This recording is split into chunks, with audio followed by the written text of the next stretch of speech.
أعوذ بالله من الشيطان الرجيم بسم الله الرحمن الرحيم والصلاة والسلام على أشرف الأنبياء والمرسلين وعلى آله وأصحابه أجمعين. ببركة مولانا الشيخ Sidi Mohamed Fawzi al-Kalkali قدس الله سره. On revient ce soir sur la suite du tafsir de Surat Taha. Et donc on était arrivé au verset فتعالى الله الملك الحق ولا تعجل بالقرآن قبل أن يقضى إليك وحيه وقل رب زدني علما. Donc pour la traduction, que je trouve, oui. Que soit exalté Dieu, le vrai souverain, ne te hâte pas de réciter le Coran avant que ne te soit achevée sa révélation, et dis Seigneur, accrois ma connaissance, accrois ma science. Donc ici, donc pour le disciple, en fait, tu sais que dès lors que tu as appris la bay'a, en vérité, tu as tout pris. C'est-à-dire que cette étoile qui est descendue dans ton cœur, c'est la science, c'est tout qui est descendu dans ton cœur. Tous les secrets, tout ce qui peut être compris et tout,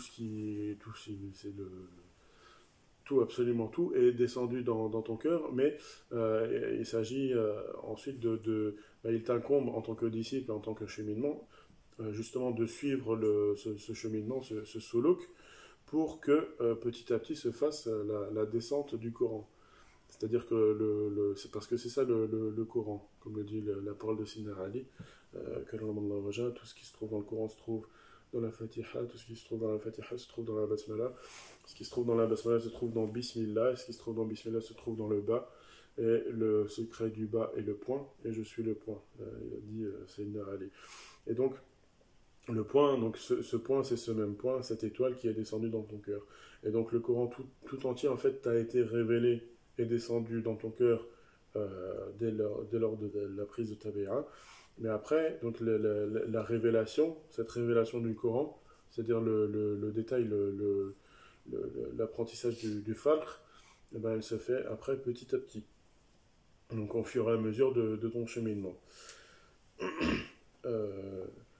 C'est-à-dire, donc, ne précipite pas donc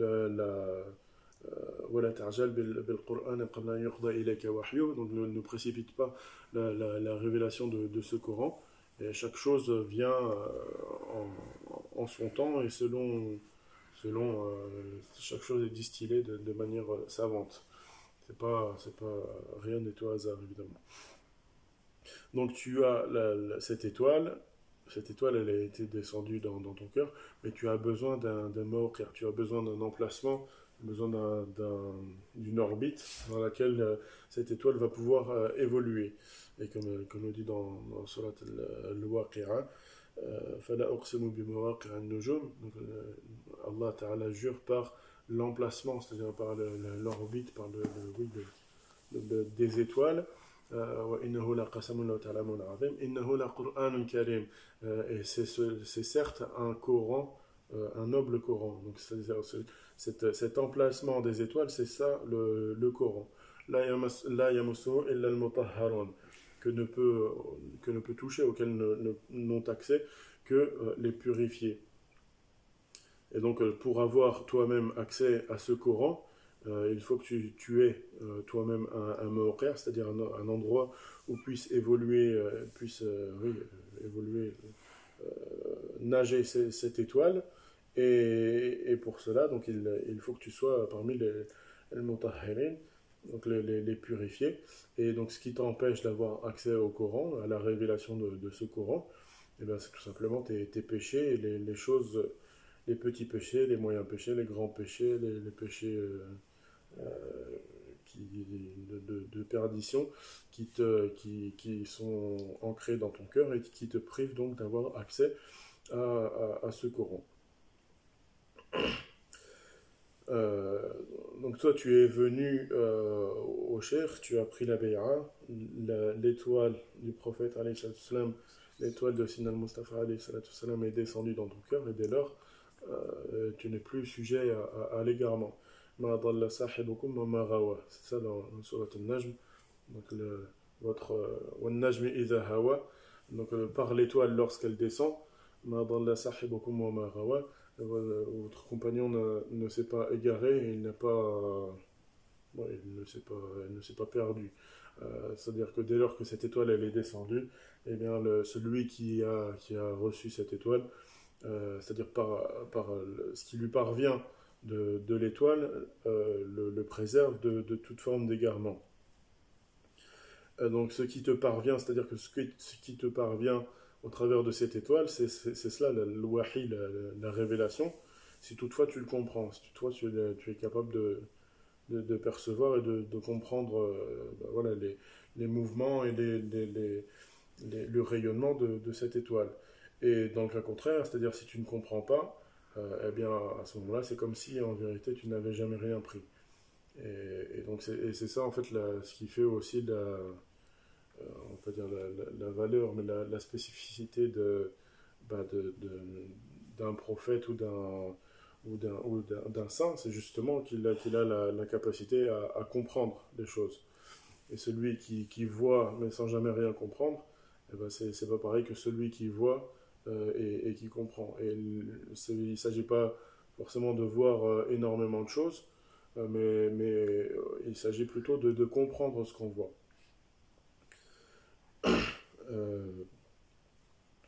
Fata'ala Allahu al-Malikul Haq, donc exalté soit Allah Ta'ala le souverain véritable, c'est-à-dire que rien, en vérité, rien n'est au-dessus du nom Allah. C'est-à-dire que Allah supplante tout et rien ne saurait être se rehausser au-dessus du nom Allah Ta'ala. ولا تعجب بالقرآن قبل أن يقضى إليك وحيه, c'est-à-dire que c'est cher de nous expliquer que le tawhid al-jam', c'est-à-dire le tawhid que tu découvres au travers de la khulwa, c'est la première porte d'accès au Seigneur, d'accès à la présence divine.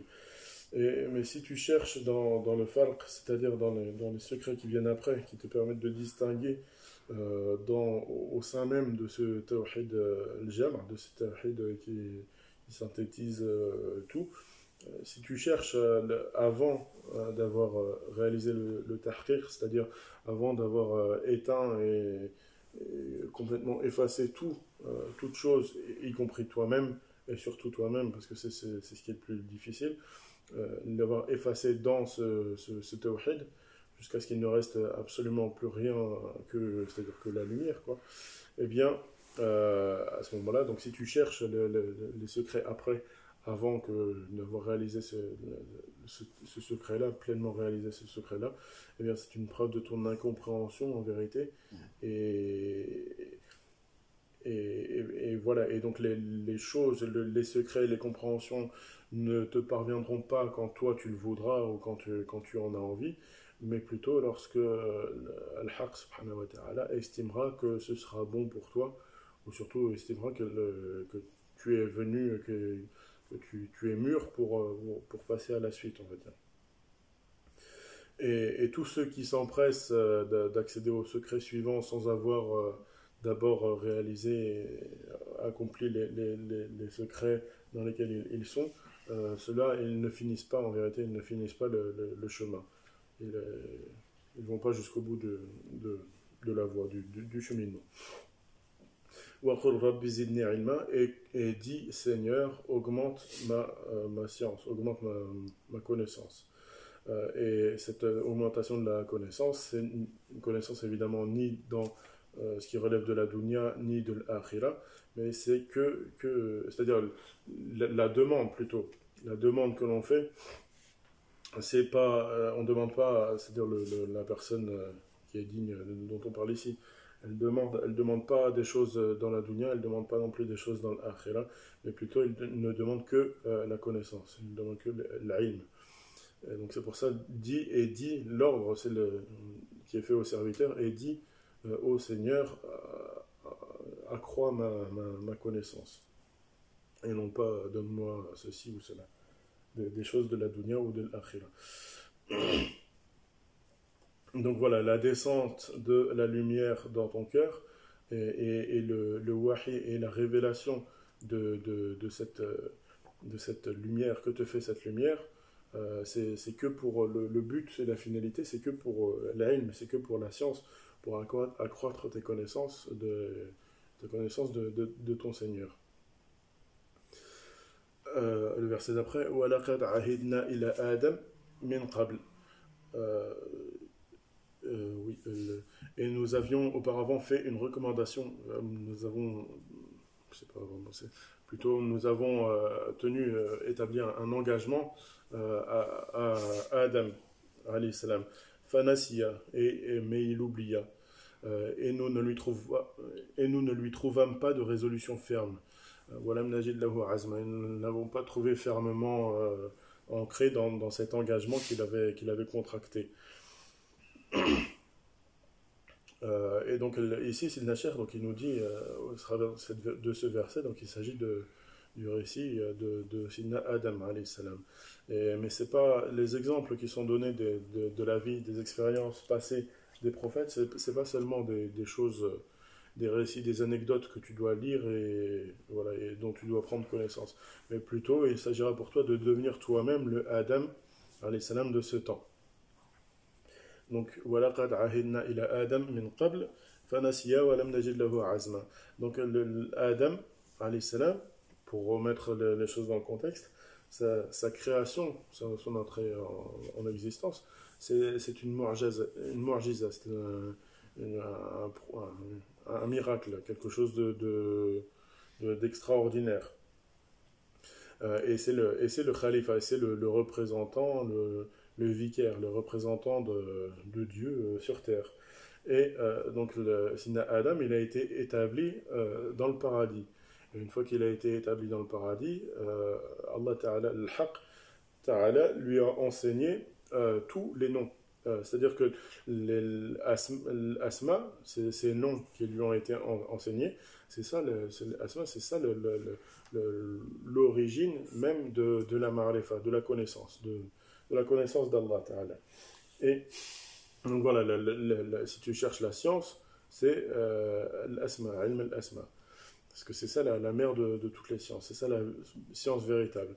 Et si tu considères par exemple le nom Al-Hafid, celui qui préserve ou qui protège, donc de ce nom, et c'est vrai pour tous les mots en fait, en arabe, c'est-à-dire c'est pas comme le français où ça part n'importe comment et les exceptions, en fait dans toutes les règles il y a des exceptions et des exceptions aux exceptions, et en fait tout est en fait du rafistolage de partout.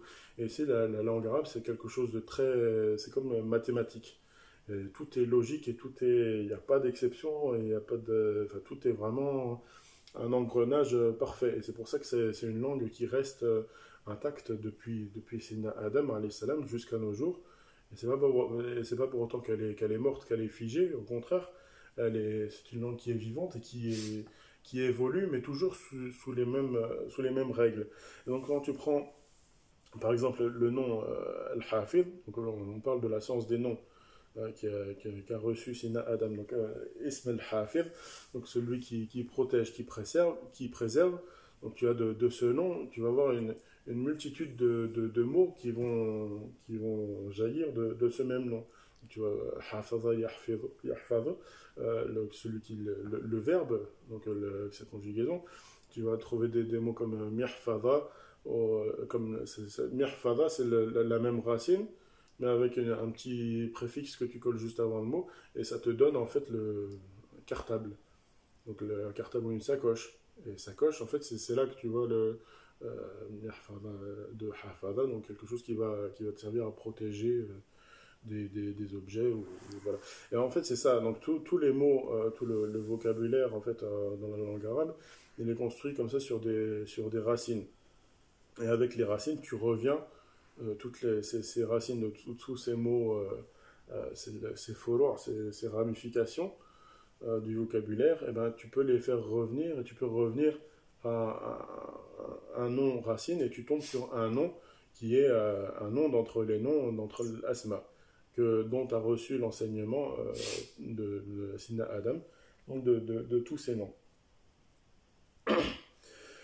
Et le Nasher donc dit que en vérité, nul ne peut connaître l'asma Donc les noms tels que Sidna Adam les a connus, puisque c'est Sidna Adam alayhi salam, qui a reçu l'enseignement de tous les noms. Allah Ta'ala il dit dans وَعَلَّمَ آدَمَ الْأَسْمَاءَ كُلَّهَا. Il a bien précisé, et il a enseigné à Adam l'ensemble de tous les noms. C'est pas seulement quelques noms, à défaut de certains autres. Quant à toi, membre de la communauté, de la Ummah muhammadienne, toi, tu as Sidna Ali, karramallahu wajhah, qui a tout résumé et qui t'a synthétisé tout cela dans simplement 3 noms. Puisqu'il a dit que tout ce qui se trouve dans le Coran, évidemment tout se trouve dans le Coran, euh, donc tout ce qui se trouve comme on l'a dit, tout ce qui se trouve dans le Coran se trouve dans la Fatiha, ce qui se trouve dans la Fatiha se trouve dans la Basmala. Et la Basmala, c'est 3 noms, c'est Bismillah, Ar-Rahman, Ar-Rahim. C'est les 3 noms, Allah, Ar-Rahman, Ar-Rahim. Et ces 3 noms, il les a même résumés dans Bismillah, donc dans le nom Allah, ou plutôt on va laisser dans Bismillah, et puis dans Nurta, comme on l'a dit, et jusqu'à Anan Nurta. Et je suis le point. Donc Sidna Adam alayhi salam, il a appris l'ensemble de tous les noms. Et tous les noms, donc il était dans le paradis. Et le paradis, c'est justement le mazhar, c'est la manifestation de ces noms. C'est-à-dire que Sidna Adam alayhi salam, c'est lui qui a, en quelque sorte, c'est comme si c'était lui qui avait créé en fait le paradis. Parce que comme on dit, l'origine, l'asl shay, l'origine de la chose, de la créature, c'est un nom. Et donc c'est comme si le nom était l'esprit ou la réalité de la chose manifestée.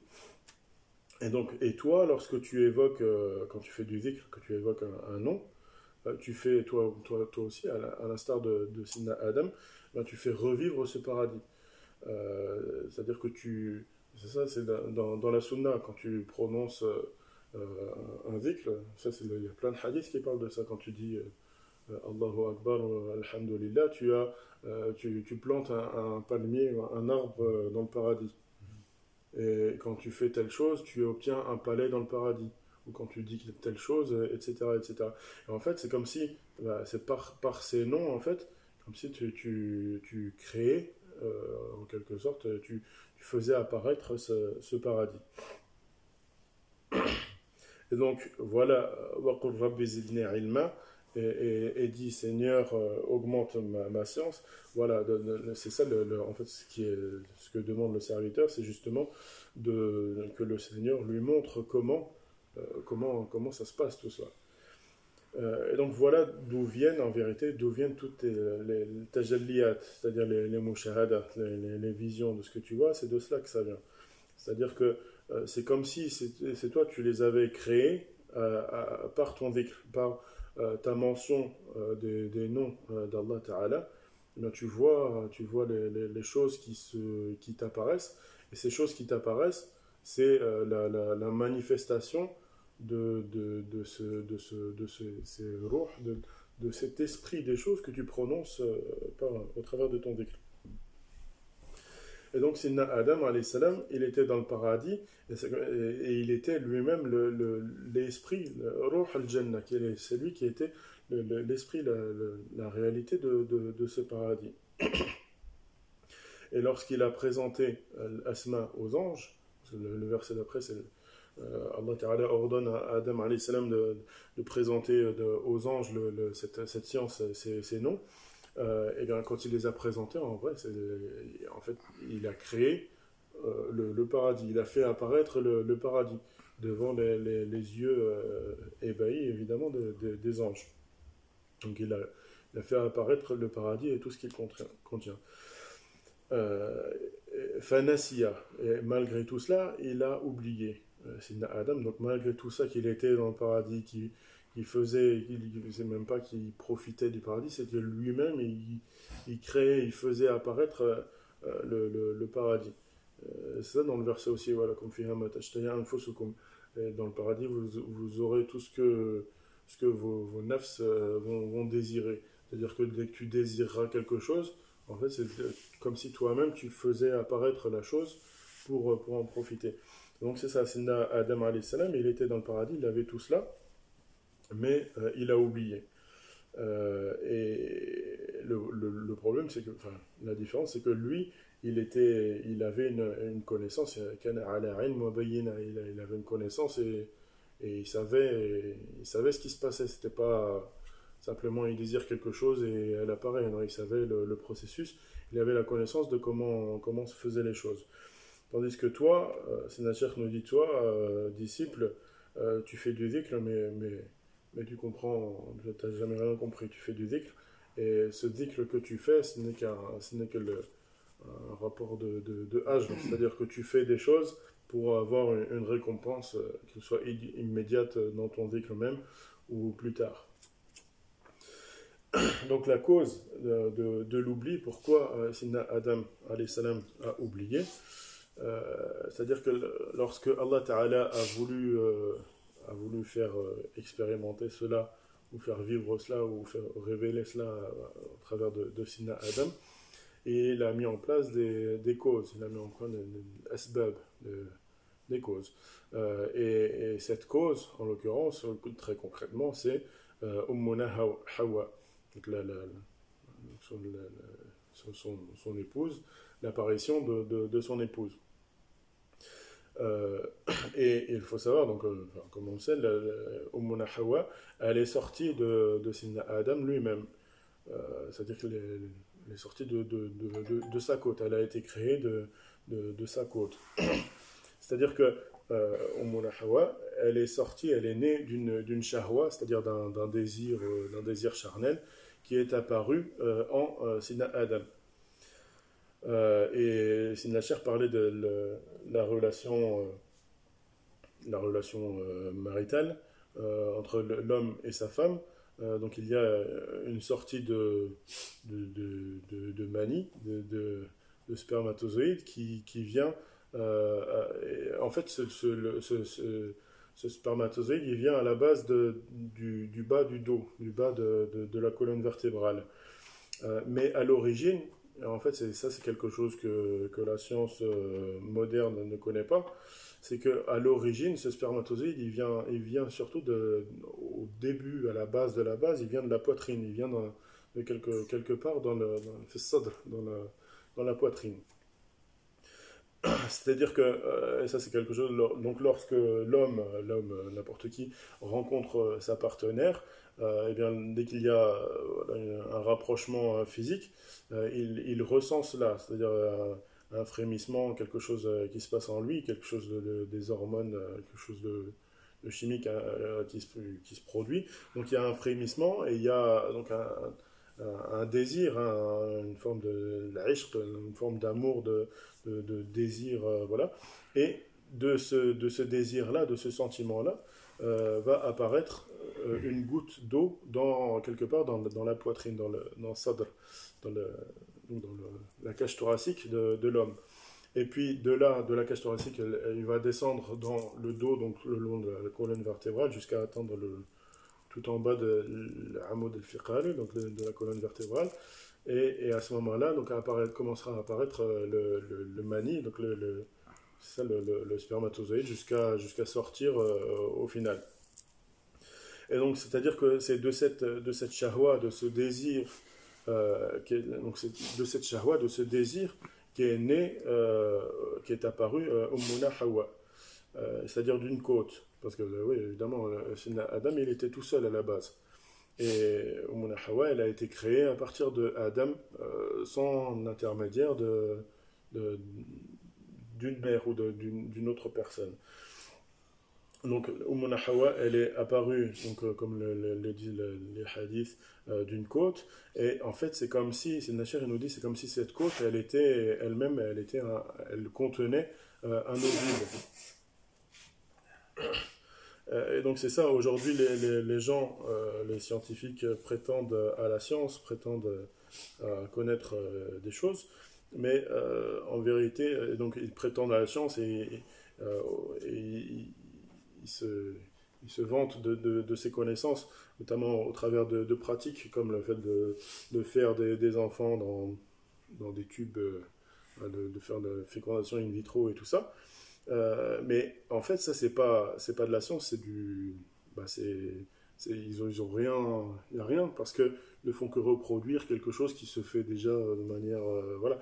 Et si en vrai, ils avaient vraiment la vraie science, ils n'auraient pas besoin pour faire pour reproduire, faire une reproduction, ils n'auraient pas besoin de ces opposés. Ils n'auraient pas besoin d'un homme et d'un mâle et d'une femelle pour reproduire un individu.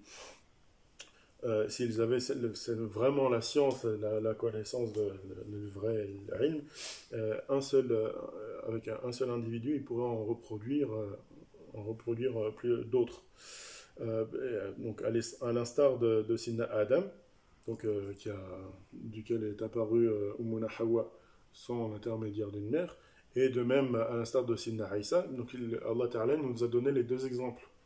Il nous a donné la création d'une femme à partir seulement d'un homme, et il nous a donné l'exemple de la création de Sidna Isa, donc Jésus, d'un homme à travers une femme sans l'intermédiaire d'un homme. Donc c'est-à-dire Adam alayhi salam, donc, est apparu une création sans ovule, c'est-à-dire Mona Hawa, et Sidna Isa il est apparu sans spermatozoïde. Donc voilà l'irjaz, voilà le miracle qui tient en échec en fait toute la science moderne, si on peut dire. Et donc toi tu dis ouais mais ça c'est un miracle, c'est Allah Ta'ala il fait ce qu'il veut, il fait apparaître comme en fait on apparente ça un peu à de la magie en fait. Tu dis bah Allah Ta'ala il veut que ça soit et la chose elle est comme ça et, elle apparaît de nulle part alors que non ça c'est pas du tout comme ça. C'est toujours ça se fait avec des causes et c'est ça la vraie science. De même que bah, c'est vrai pour tous les miracles des prophètes. Lorsque Sina Moussa il a ouvert la mer en deux, c'est pas juste à Marvel il a fait il a sorti une force extraordinaire. Non, il y a tout ça, c'est des sciences, c'est des choses, c'est du concret, c'est du vrai, c'est une science physique on ne peut plus concrète. Il y a pas de, voilà, il y a pas de magie. Donc voilà, tu dis c'est un miracle. Allah Ta'ala il a voulu les faire apparaître comme ça et ils sont apparus. Mais non, au-delà de cela, il y a une science. Tout se fait avec des causes qui sont des causes dans le monde physique. Rien n'apparaît comme ça sans cause. C'est-à-dire que en réalité, Adam il avait donc un ovule. Il avait un ovule dans sa poitrine, quelque part dans sa poitrine. De même que tout homme individu mâle de l'espèce humaine, a lui aussi un ovule quelque part dans son corps, dans sa poitrine, et de même que toute femme a en elle un spermatozoïde. Et c'est en cela, en fait, que le Seigneur nous ouvre une porte vers la recherche de science, de connaissances. C'est-à-dire au travers de ces exemples, donc, comme Sidna Adam ou Mona Hawa et Sidna Isa, voilà, il nous donne des exemples pour nous montrer ce qu'est la véritable science. Et après, il incombe à chacun de chercher si ça l'intéresse. Et donc toi tu dis, par exemple pour Mona Mariam, tu vas dire que non, c'est Sidna Jibril, il est venu à elle et il lui a insufflé, parce que c'est ça le verset, il lui a insufflé en elle ouais, pour que, comme si on dit, il lui a introduit en elle un spermatozoïde, alors que non, pas du tout. Parce que Sidna Jibril, c'est un ange, et l'ange, lorsqu'il vient auprès de la mère pour insuffler dans la mère pour que l'enfant il devienne un individu, il insuffle, c'est pas quelque chose, il insuffle l'esprit. Et cette insufflation de l'esprit par l'ange, elle intervient qu'après 4 semaines. Alors, ça, c'est connu dans la Sunna. Mais avant ces 4 semaines, donc, comment s'est produit cette zira'a, cette plantation, cette fécondation, en fait, comment elle s'est produite. C'est ça, donc ça n'a rien à voir avec l'intervention de Sina Jibril. Donc, on disait donc que de Sina Adam est sorti, est apparu une shahwa, un désir pour le sexe féminin. Et lorsqu'il a goûté à cette shahwa, c'est à ce moment-là qu'il a oublié l'asma. C'est-à-dire, c'est pas qu'il a oublié la science des noms, mais plutôt il a oublié le retour de ces noms à la réalité, à leur origine. C'est-à-dire que plutôt que de voir la réalité des choses, c'est-à-dire de voir les noms se manifestant dans les choses, et les choses n'étant que la manifestation des noms, eh ben, il ne voyait plus que les choses sans voir la réalité ou l'esprit de ces choses. C'est-à-dire qu'en arabe, Raba bitajalli anil mutajalli. Il a été voilé de celui qui se manifeste par ses propres manifestations. Donc à ce moment-là, dès lors, au lieu que le tajalli, la théophanie, soit pour lui une cause qui le mène vers la connaissance du mot tajalli, de celui qui se manifeste, eh bien cette manifestation est devenue pour lui un hijab. Donc au lieu de le guider vers Allah Ta'ala, ça l'en a voilé. Et donc toi, tu dois savoir que le premier, en tant que disciple, sache que le premier hijab, le premier voile pour la ma'rifa, qui te voile de la connaissance de ton Seigneur, c'est ta shahwa, ce désir que tu as. Et ça vaut aussi bien pour l'homme que pour la femme. Et c'est la première chose qui coupe ton chemin, qui va couper ton cheminement. Et ça, même si tu nages dans un océan infini de tajalliyat, de mushahadat et de visions, etc. et d'expériences spirituelles. Et si tu aimes le sexe opposé jusqu'à ce que cet amour finisse par prendre le contrôle de ton cœur, à ce moment-là, sache que tu es détourné, tu t'es détourné du Créateur et que tu es devenu esclave de la création et non plus esclave du Créateur. Et à ce moment-là, dès que ça arrive, tu es alors banni, même si tu es banni de la présence divine, après avoir joui de sa proximité. Donc voilà le verset Fanasiya.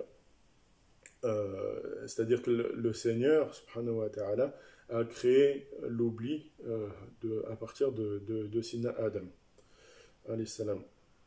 Donc le péché de l'homme, ou la faiblesse de l'homme, la faille de l'homme, c'est la femme, et la faille de la femme, c'est l'homme. Vice-versa, ce qui vaut pour l'un vaut aussi pour l'autre. Ensuite, dans le verset d'après, وَإِذْ قُلْنَا لِلْمَلَائِكَةِ اسْجُدُوا لِآدَمَ فَسَجَدُوا إِلَّا إِبْلِيسَ. Et lorsque nous avons ordonné aux anges de se prosterner devant Adam, ils se sont prosternés, sauf Iblis. Donc pourquoi les anges se sont prosternés? Sina Cheikh nous explique que en fait, toi tu dis ils se sont prosternés parce que Sina Adam c'est le khalifa, c'est le vicaire, le représentant de Dieu sur terre, etc.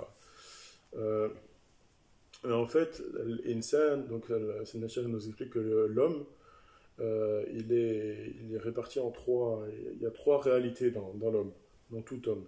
Il y a l'esprit, il y a le ruh, la nafs, l'ego, et le corps physique. Et donc l'esprit, il n'est pas limité. Il est absolu, il est libre. En revanche, la nafs et le corps, ils sont limités. Et la nafs, elle est limitée, elle est emprisonnée dans le corps. Et le corps, c'est évident, il est limité.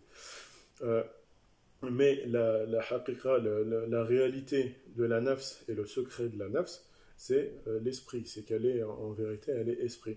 Et donc toi, tu te dois de contredire ta nafs si elle venait à prendre le contrôle de ton corps, et c'est ce qu'elle fait, c'est ce qu'elle a toujours tendance à faire. C'est-à-dire que lorsque ta nafs elle a le désir de commettre des péchés, ou de voilà, eh bien à ce moment-là, toi tu dois faire des efforts sur elle jusqu'à la faire redevenir mutma'inna, ce qu'elle redevienne apaisée. C'est-à-dire quand la nafs elle désire commettre des péchés, etc., faire des bêtises, elle est soit ammara, soit lawwama, soit mulhama. Donc soit elle t'enjoint au mal, soit elle te blâme pour le mal que tu n'as pas fait ou pour le mal que tu aurais dû faire, etc. Soit elle t'incite, mulhama, elle t'incite à faire des choses mauvaises. Et donc, dès lors que ta nafs elle est dans l'un de ces trois états-là, tu dois faire des efforts, tu dois faire le jihad contre cette nafs jusqu'à ce qu'elle devienne mutma'inna.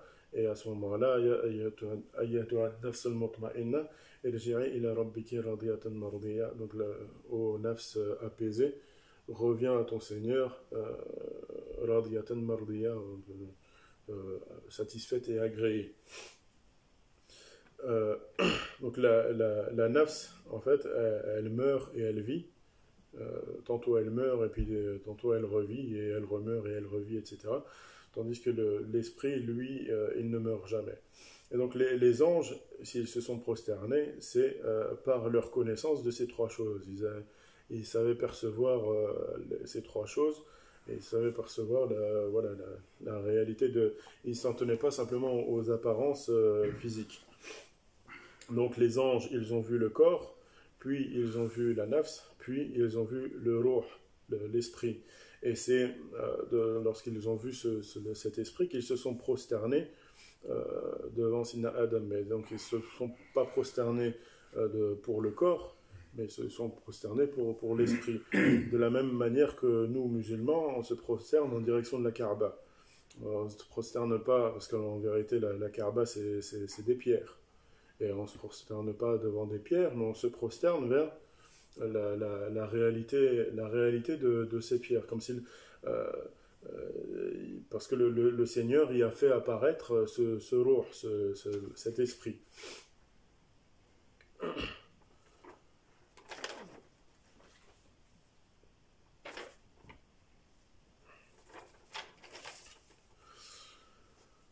Euh, et de ce fait, du fait que le Seigneur y a fait apparaître cet esprit, on sait que la prière, ta prière, que ce soit ici ou là-bas ou sur la lune où tu veux, ta prière, ça reste ta prière.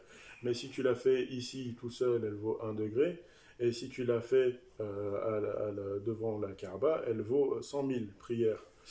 Et tout ça, juste parce il y a là-bas quelque chose. Il y a, même dans les pierres qui sont inertes, qui ne sont pas... voilà, il y a un secret. Et donc ça, dans la mesure où tu es capable de voir la réalité des choses, et de ne pas t'en tenir uniquement à la chose elle-même. Et c'est ça le problème, ou ce que Adam n'a pas compris. Il n'a pas compris ces trois choses différentes. C'est-à-dire qu'il voyait les choses, mais sans voir l'esprit des choses. Et ces trois choses, c'est tout simplement, c'est la basmala. C'est Allah, Bismillah, Allah. Allah, c'est l'asl, c'est l'origine. Puis le premier inshiqaq, le premier ramification, si on peut dire, c'est Ar-Rahman. Ar-Rahman ala al-arsh istawa, le miséricordieux qui s'est établi sur l'arsh, sur le trône. Et puis le deuxième inshiqaq, c'est Bil Mu'minin Ra'ouf Rahim. Il est pour les croyants, il est Ra'ouf Rahim, Rahim miséricordieux. Donc sans cette, je ne sais pas si on peut dire cette trinité, ce trio, cette réalité en trois, sache que tu n'auras jamais rien. Tu ne pourras jamais prétendre à la connaissance et à l'ilm, à la science véritable. Et de même dans la tombe, l'ange viendra te poser trois questions. Toujours sous forme de trois, de cette forme trinitaire. Elle te demandera Man Rabbuk, et donc toi tu diras Allah, si toutefois tu te souviens. Parce que à ce moment-là, c'est pas comme aujourd'hui, tu vas te dire ouais, je vais réviser pour mon examen, je vais apprendre, il faut dire Allah. Non, à ce moment-là, tu le diras que si tu t'en souviens et si tu es si tu es destiné à le dire. Puis la deuxième question, quelle est ta religion? Et ta religion, c'est Rahmatan lil Alamin. C'est là qu'apparaît le Rahma. Donc, Ar-Rahman, c'est-à-dire Rahmatan lil Alamin, ça veut dire miséricorde pour les univers. C'est pour cela que le prophète alayhi salam a été envoyé. Il a été envoyé. وَمَا أَرْسَلْنَاكَ إِلَّا رَحْمَةً لِلْعَالَمِينَ. Et qui est ton prophète?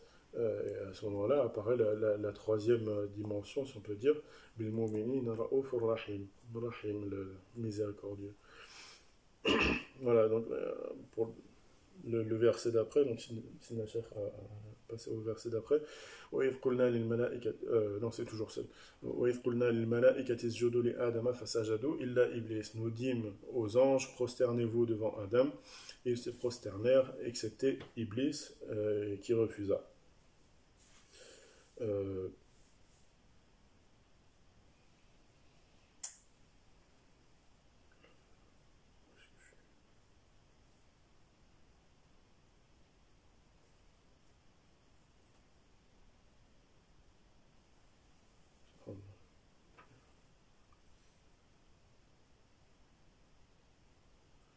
oui. C'est-à-dire que oui, excusez-moi, donc Iblis lui non plus, il n'avait pas compris ces trois choses, ces trois dimensions. C'est-à-dire que les apparences l'ont voilé de la haqiqa, de la réalité de ce qu'il voyait, Donc il a vu al-madhar, il a vu les apparences, mais il n'a pas vu que Sidna Adam, donc, qui se manifestait à lui, était lui-même le ruh, l'esprit de ce qui lui apparaissait, le ruh al-madhar. C'est-à-dire qu'il n'a pas vu que Adam, alayhi salam, il était l'esprit, il était le ruh du paradis. Parce que le paradis, il se construisait au fur et à mesure que Sidna Adam, il marchait et il évoluait en lui. Parce que Sidna Adam, il a toujours fait du dhikr, il était toujours perpétuellement en train de faire le dhikr. Et donc perpétuellement, le paradis se créait et apparaissait à mesure que Sidna Adam évoluait en lui. Et il n'a arrêté de faire du dhikr que lorsqu'il a été détourné par la considération de Ummuna Hawa. قال يا آدم إن هذا عدو لك ولزوجك. Et alors nous dîmes ô Adam, celui-là est vraiment un ennemi pour toi et ton épouse. Prenez garde qu'il vous fasse sortir du paradis, car alors tu seras malheureux.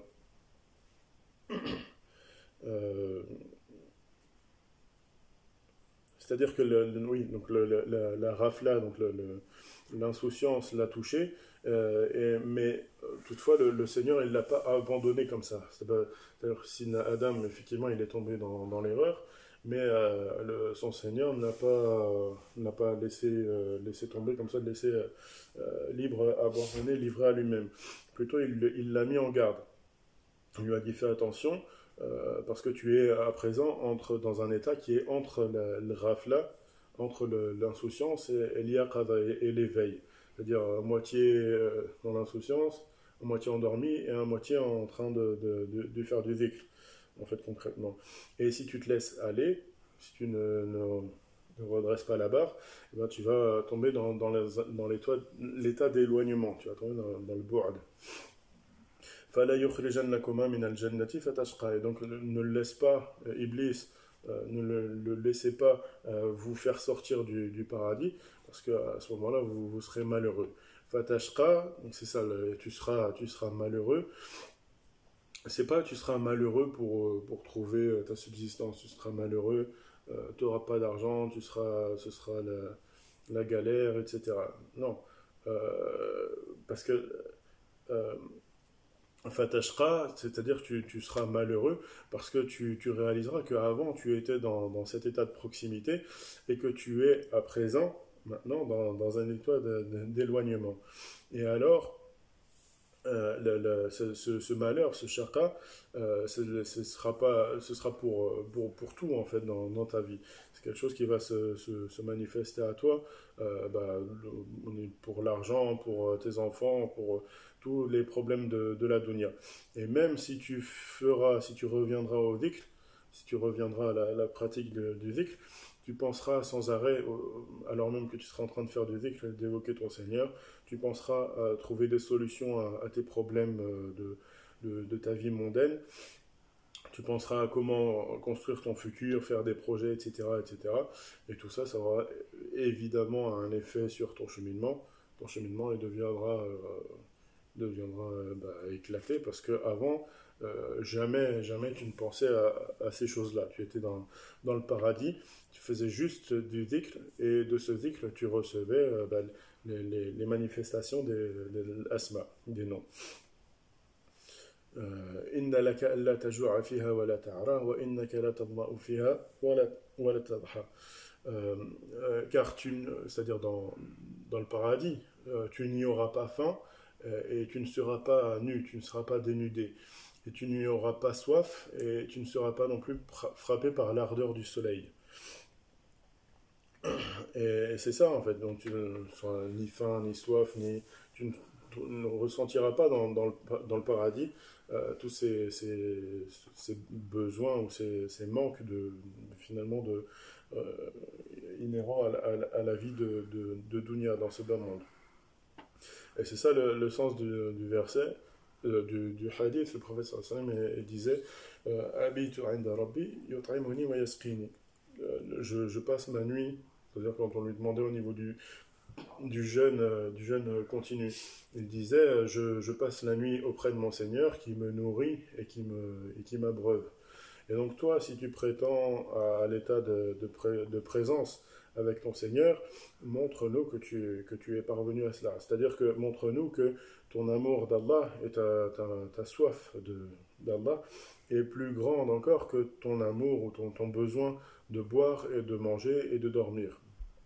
Pour venir nous dire que pendant la nuit, tu passes tes nuits auprès de ton Seigneur qui te nourrit et qui te pourvoit finalement à tous tes besoins. Et à ce moment-là, on pourra croire qu'effectivement tu as atteint Jannat el-Ma'rifa, le paradis, qui est le paradis de la connaissance. فَوَسْوَسَ إِلَيْهِ الشَّيْطَانُ. Puis donc le diable, le shaitan, l'a tenté, il l'a éprouvé avec des waswas.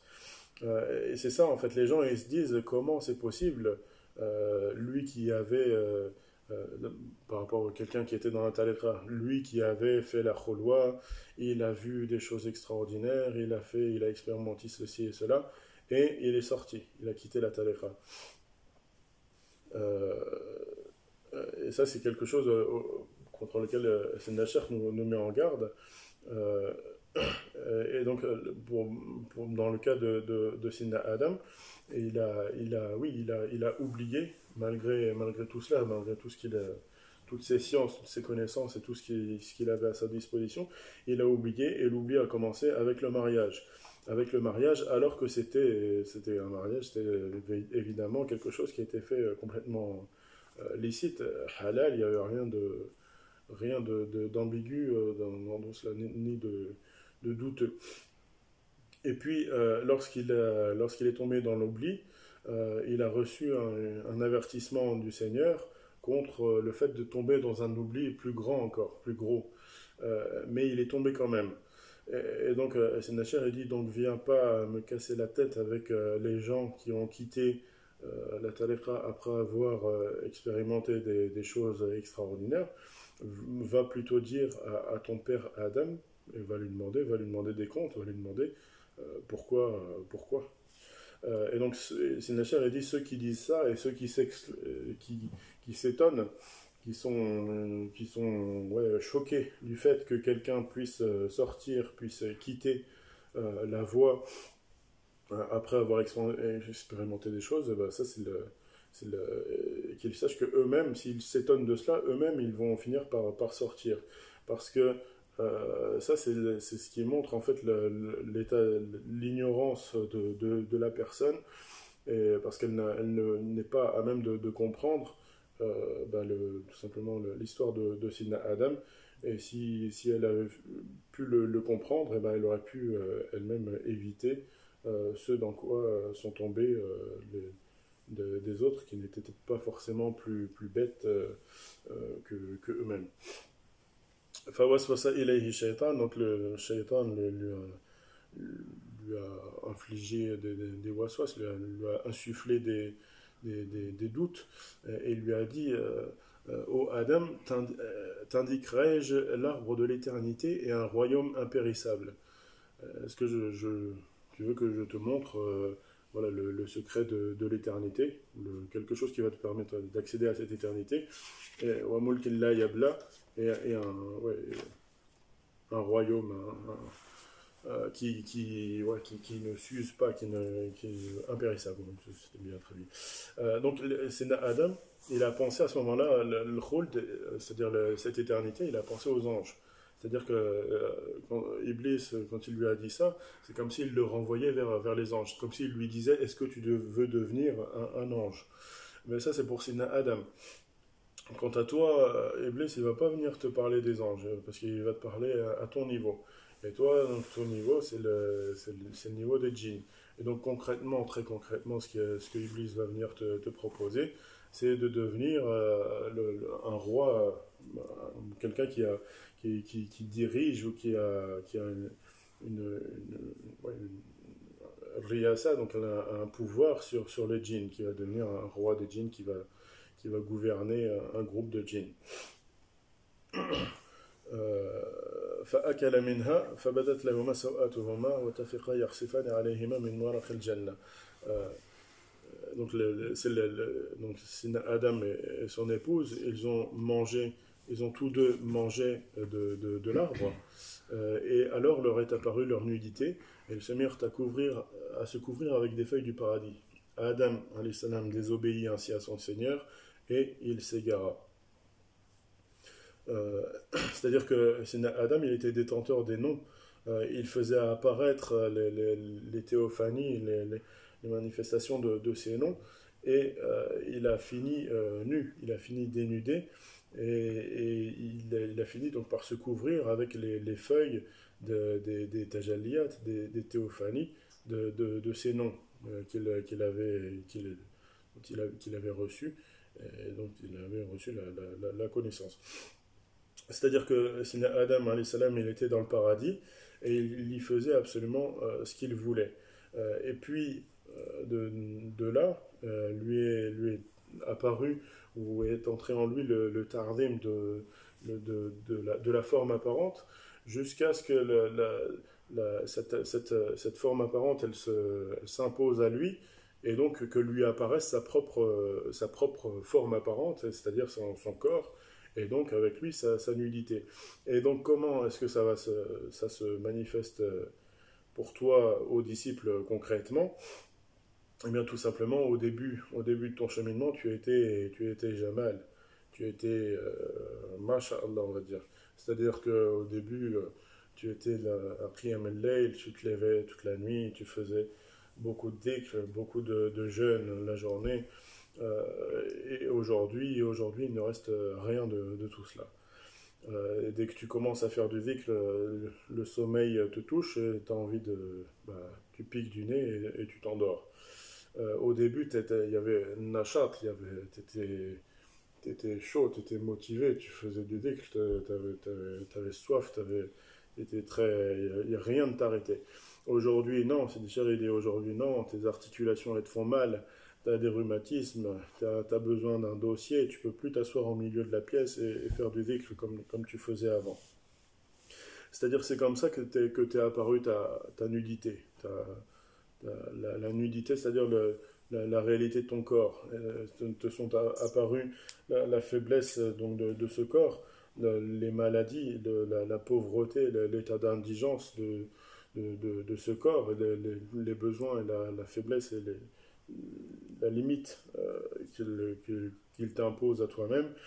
Et donc, où est donc passé ton dhikr du début du cheminement, au point que au début du cheminement, si le cheikh venait te voir et te disait, viens, on va sortir, on va aller à tel ou tel endroit, toi, tu avais l'audace, si on peut dire, tu lui disais non, j'ai pas le temps, j'ai encore mon will d'affaires, j'ai pas fait mes hizb, etc.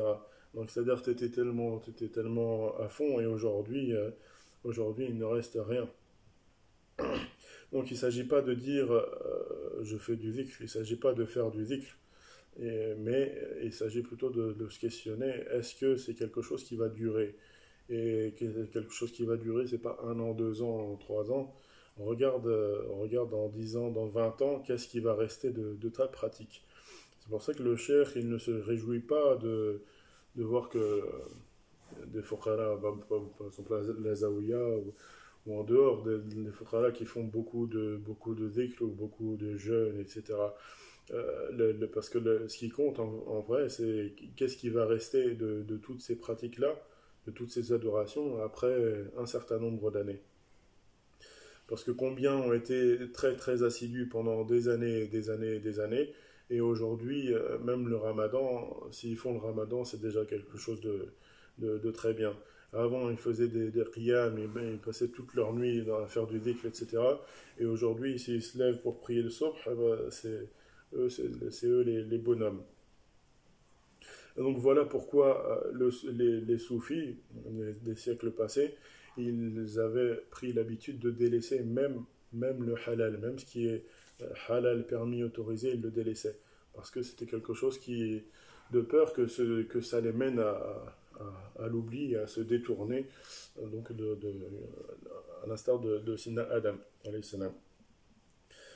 فعصى آدم ربه فغوى. C'est-à-dire donc Adam alayhi salam a commis un péché et il s'est perdu, il s'est égaré. Mais il faut savoir que c'était pas sa niya de base. La niya, l'intention de Sina Adam, c'était pas de commettre ce péché. Contrairement à Iblis, lui, son intention, c'était clairement de faire commettre, de faire, de pousser au péché. Donc, et, et de même dans la tariqa, et oui, contrairement à Iblis, donc c'était son intention de pousser au péché. Et Allah Ta'ala, le Seigneur, a mis en garde Sina Adam de ne surtout pas prendre ce Iblis, comme moi, c'est pas comme intermédiaire entre eux, entre lui et son Seigneur. Donc ne le prend pas en wasita, et il lui a révélé que celui-là était en vérité son ennemi. Et de même dans la tariqa. Dans la tariqa, tu dis non, mais un tel, je l'aime bien, un tel, c'est quelqu'un de bien, elle est masha'Allah, etc. Et de ton ami, en fait, tu finirais presque même par en faire ton cher. Et de cela, tu vois que le cheikh, Sidi Cheikh, il te donne des indications de cela lorsque vient pour toi le moment d'accéder à un secret après, on va dire. Eh bien, c'est pas Sidi Cheikh lui-même qui va te le dire, mais plutôt il va te dire, va voir un tel que tu prenais pour ton ami ou ton aide, ou celui qui est plus avancé, qui t'aide à comprendre et à cheminer, à avancer, etc. Et il va te dire, donc Sidi Cheikh va voir un tel et dis-lui que le cheikh lui demande de te transmettre ou de te parler du secret. Parce que le vrai secret tel qu'il est et tel qu'il doit être pris, tu dois le prendre de la bouche du cheikh et de personne d'autre. Donc voilà, les obstacles de Sina Adam sont au nombre de 3, toujours les 3 qui reviennent. Donc son épouse, le premier. Le deuxième, c'est la vision, la considération des anges dans une dimension de khulud, d'éternité. Et donc il voulait lui-même accéder à cela, alors comme s'il n'y était pas déjà lui-même. Et le troisième erreur, c'était de considérer Iblis comme intermédiaire, comme wasita, entre lui et son Seigneur. Et donc ces trois obstacles de Adam, alayhi salam, c'était pas des obstacles dans le fiqhiyat, dans la compréhension ont la connaissance de comment faire ses ablutions, comment bien faire sa prière, etc. Et c'est exactement la même chose pour toi, disciple. C'est pas dans ces choses-là que tu vas trouver des obstacles à ton cheminement, mais c'est dans ces trois choses à l'instar de notre père, Sina Adam alayhi salam. ثم اجتباه ربه فتاب عليه وهدى. Et puis le Seigneur l'a choisi, l'a élu, et il lui a accordé un repentir et il l'a guidé. Et pourquoi donc Iblis n'a pas eu cette tauba? Pourquoi le Seigneur ne lui a pas accordé ce repentir? Tout simplement parce que la niya de Iblis à la base, elle était pour nuire, pour faire du mal. Alors que Adam, non, il ne savait pas et son intention, à la base, elle était bonne. Mais malgré que son intention, elle était bonne, eh ben, il a dû quand même payer, et payer très très cher son erreur et son oubli. Et donc toi de même, si tu commets une erreur, eh bien répare cette erreur avant qu'il ne soit trop tard. Mais en revanche, si tu agis depuis le début en connaissance de cause, et tu fais le mal en sachant très bien que c'est mal, et bien à ce moment-là, comme s'il considère qu'il n'y a pas de tauba possible pour toi. قال اهبطا منها جميعا بعضكم لبعض عدو.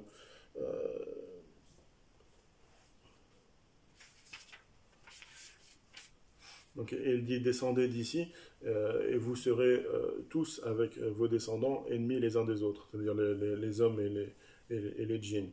Puis, si jamais un guide vous vient de ma part, quiconque suit mon guide ne s'égarera ni ne sera malheureux.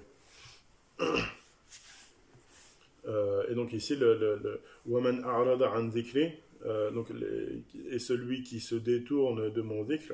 Donc c'est ça la guidée. Je ne sais pas si ça a été traduit comme ça. Et si, non, puis si jamais vous vient une guidée de ma part, à ce moment-là, quiconque suit cette guidée ne s'égarera pas ni ne sera malheureux. Et donc, c'est Nacher, il nous dit qu'est-ce que c'est cette guidée. Et la réponse, elle vient dans le verset juste après. وَمَنْ أَعْرَضَ عَنْ ذِكْرِي فَإِنَّ لَهُ مَعِيشَةً ضَنْكًا وَنَحْشُرُهُ يَوْمَ الْقِيَامَةِ أَعْمَى. Quiconque se détourne de mon dhikr, de mon rappel, donc c'est ça la guidée, c'est le dhikr. Et donc c'est-à-dire que cette guidée, c'est ce dhikr, c'est-à-dire c'est cette même chose par laquelle tu t'es élevé et par laquelle tu as débuté ton cheminement.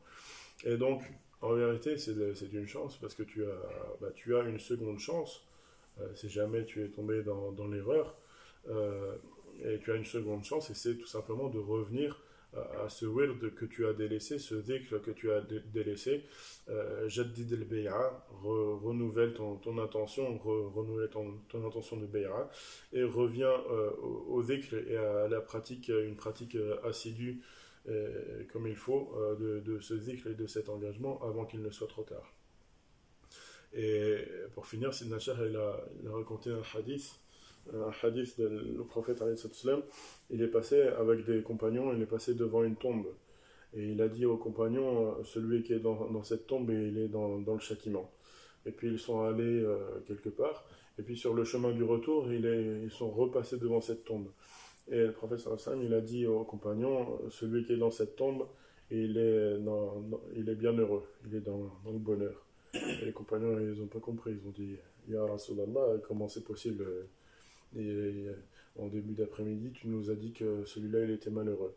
Et à ce moment-là, le prophète sallam a répondu que c'était ce dont lui, il avait été informé, mais qu'il allait questionner Sina Jibril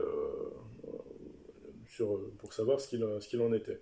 Et donc il a posé la question et Sina Jibril l'a informé que cet homme-là, il était donc malheureux, il était destiné, c'était ce qu'il avait gagné de la dunya. Et puis, mais avant de mourir, il avait laissé un fils. Et ce fils-là, il était très jeune.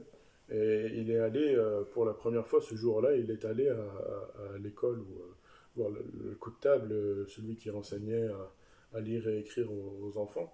Et ce jour-là, donc au moment même où il passait, l'enseignant a enseigné donc, à cet enfant, et il a enseigné Bismillah ar-Rahman ar-Rahim.